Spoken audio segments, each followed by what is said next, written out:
Good morning, everyone. Welcome to Sober Readings. Today is Friday, March 27th. Today's reading from Daily Reflections. AA's Freedoms.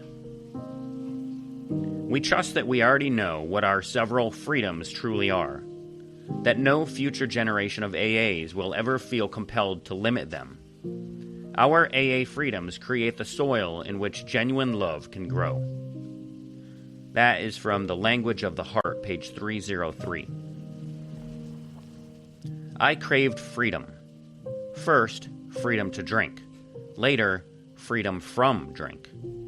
The AA program of recovery rests on a foundation of free choice. There are no mandates, laws, or commandments. AA's spiritual program, as outlined in the 12 steps, and by which I am offered even greater freedoms, is only suggested. I can take it or leave it. Sponsorship is offered, not forced, and I come and go as I will.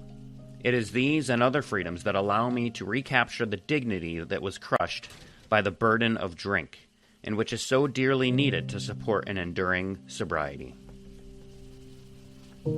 Today's reading from 24 Hours. March 27 AA Thought for the Day.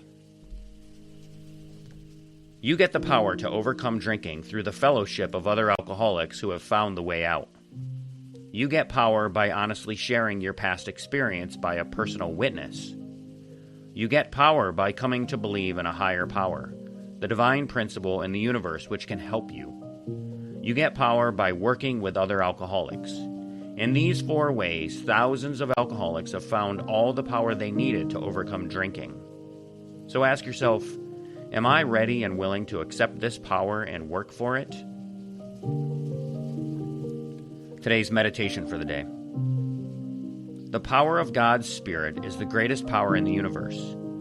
Men's conquest of each other, the great kings and conquerors, the conquest of wealth, the leaders of the money society, all amount to very little in the end. But he that conquers himself is greater than he who conquers a city. Material things have no permanence, but God's Spirit is eternal. Everything really worthwhile in the world is the result of the power of God's Spirit. Today's prayer for the day. I pray that I may open myself to the power of God's Spirit. I pray that my relationships with my fellow men may be improved by this Spirit. And today's final reading is from the Grapevine of 2024. And this short writing is titled, Darkness Visible.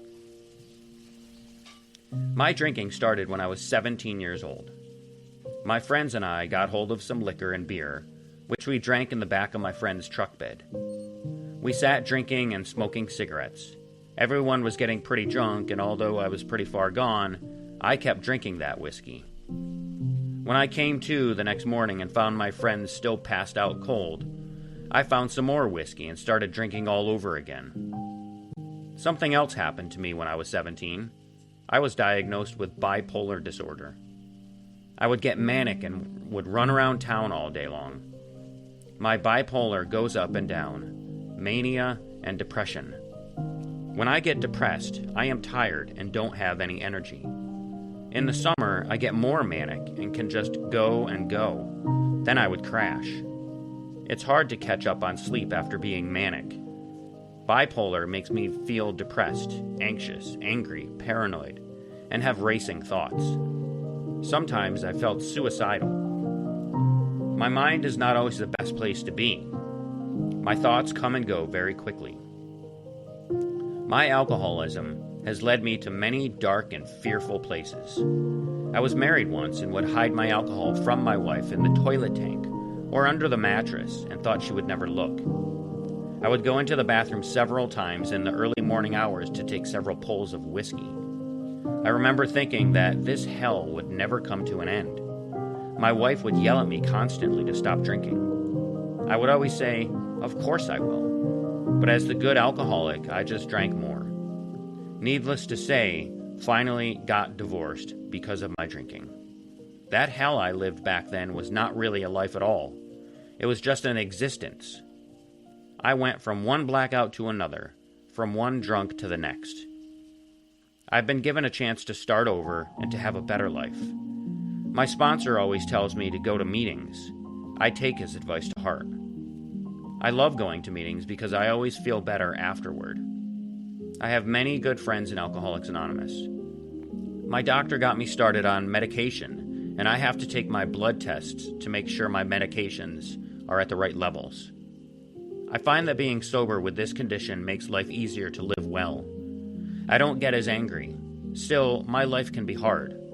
I get frustrated very easily. Not everyone in meetings understands me. Sometimes it's hard to move forward, but I know that the group and God will get me through. And that was written by Toby M. in Estes Park, Colorado. And that's it for today's readings. Thanks for listening, everyone. Leave your thoughts and your comments in an email at soberreadingswithscott@gmail.com or on my website at soberreadings.com. And while you're there, you can follow the show, or if you'd like to leave $1 in the donation basket, click the donate button. So again, thanks for listening. Take care of yourselves and each other, and remember, just for today, don't drink, go to a meeting, and keep coming back. Have a great day, and as my friend Larry says, best day ever.